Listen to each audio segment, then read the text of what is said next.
My name is Devin and welcome back to Project Resurrection. Okay, so it's getting to be that time of year where we're all working in our yards using our lawnmowers, push mowers, weed eaters, you name it. And with that comes problems, all right? In our last video, we addressed issues dealing with spark, how to diagnose, how to fix, all right? Now we're talking about breathing, okay? There's fuel and there's air, all right? And what allows for that air, where it's at, how to keep it clean, what the issues are that could be caused by that, all right? So let's get into it, okay? Okay, so here we are again with our 3 different pieces of lawn equipment, just to give you good examples of where to locate what you're looking for. Sometimes the breather box, which is where the air filter is contained, which controls all airflow in your tool, is easier to find than others. For example, on the weed eater right here, you look for where the carburetor would be, which is easy to point out because of this bubble right here. That's where all fuel runs through, and then on the outside of that is your breather.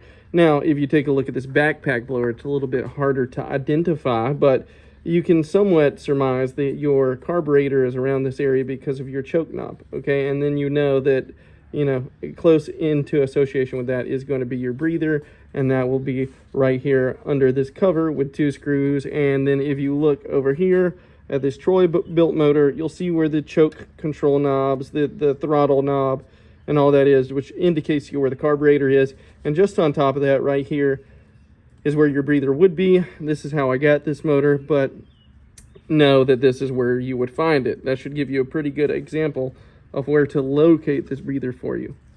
So let's apply some of that knowledge to our handy dandy little push mower right here. We say, well, our carburetor isn't so obvious to locate. It's kind of covered up. We don't know where it is, but then we look for things that help us lead to our carburetor. Where do we start? We can start with the fuel tank right here. And then we notice that the fuel tank has a fuel line that runs underneath it. And then that fuel line carries up somewhere behind this box, which could lead us to believe and understand that the carburetor is there. And then we know what?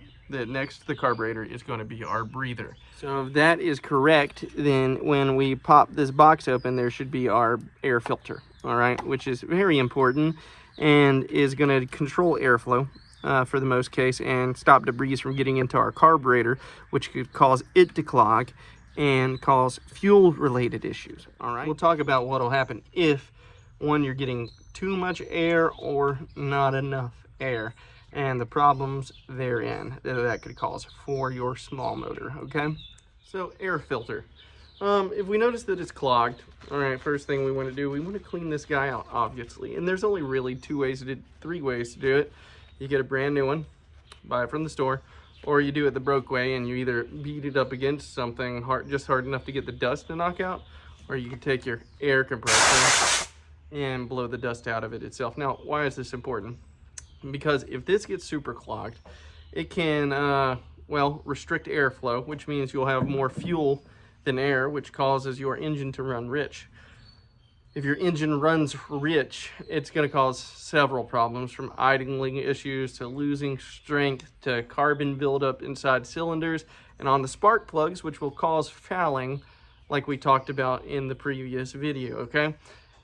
And if your spark plug fouls, it won't have spark, and that relates back to having a clean air filter. It really helps. I mean, that's if you can even get it to crank with it being clogged. That's if you can get enough air through it just to start it, all right, for it to be able to run rich. The other issue is if you're getting too much air, right? If you forget to put this back in there, which is a dummy move, one, you're going to suck trash into your carburetor, cause all sorts of problems for yourself that we don't even really want to get into, because carburetors are headaches, and we're going to talk about it in the next video in case you're a glutton for punishment like I am. But the truth is, if you forget this, you're going to run your engine lean, which is going to cause a lot of similar problems to running it rich, except for the most part, heating. Like your engine will tend to overheat more running lean than running rich, which can cause warping in the block, the heads. I mean, it'll just cause everything to not, once they warp, it doesn't fit properly. You lose seal, you can lose compression, you can lose oil pressure, you can lose everything that makes this engine run properly. And that's I mean, you think of, oh, air being exactly the right proportion that it needs to be affecting how it runs. No, it will affect the lifespan of your motor too.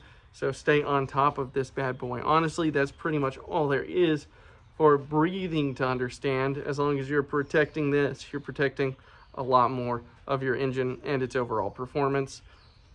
So just take care of it. Don't be lazy.